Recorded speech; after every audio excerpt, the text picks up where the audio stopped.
Wala. Hindi pa rin talaga kumakain. Sige, one more time. Thank God I'm a multi-millionaire.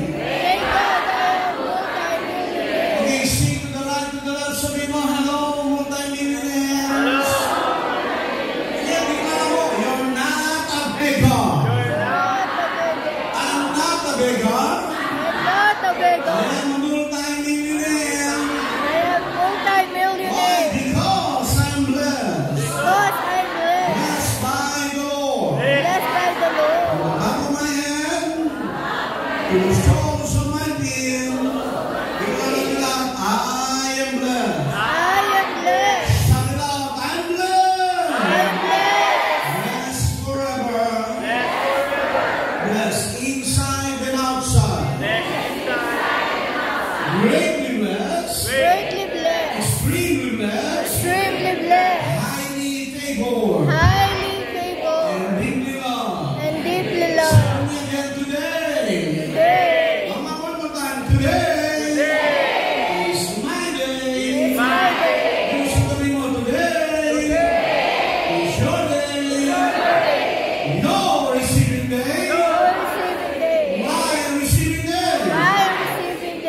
Every day of my life is a receiving day. I believe I receive every good and perfect gift. Nakita mo dito, sino gusto magkaroon ng brand new kaptas ng kamay? Ha? Huwag tayo mahiya. Nung sinali tayo ng mundo, na lahat ng car, house and love, mansion, fully furnished, paid in full, by the grace of God, and by faith, I have it now. Yung sabi mo, it's mine. Yung sabi mo, aking lahat yun. Why? I'm a child of God, and I cannot be denied. In Jesus' name. Amen.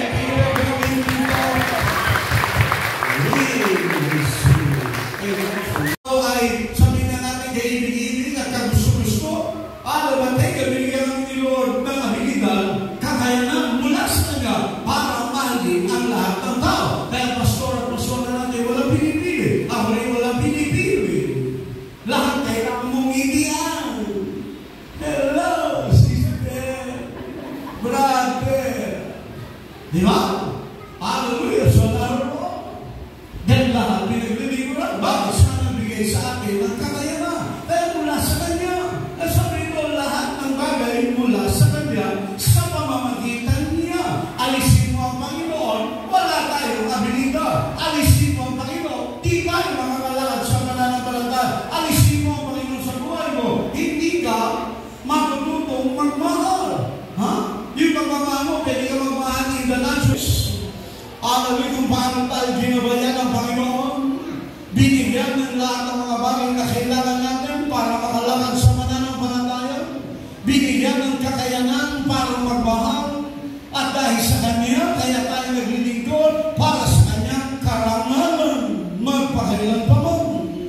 Kaya sabi ko, alam na nagtuturo sa atin upang tayo mamuhay na makadyo. Ito ay dahil sa ating pagkakilala kay Jesus. Kaya ang focus natin palagi ay kay Jesus. Kapag may problema ka, mag-focus ka kay Jesus. Kapag may pangangailangan ka, mag-focus ka kay Jesus. Kapag meron tayong sakit at karamdaman, mag-focus tayo kay Jesus. Bakit? Sapagkat siya ang pinagkagalingan ng lahat ng mga bagay na kailangan natin. Kaya siya, hindi nagpaparusa.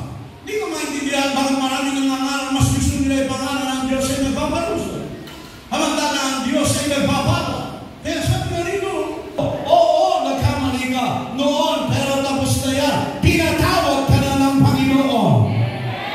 Why you dwell on the negative side? Why you dwell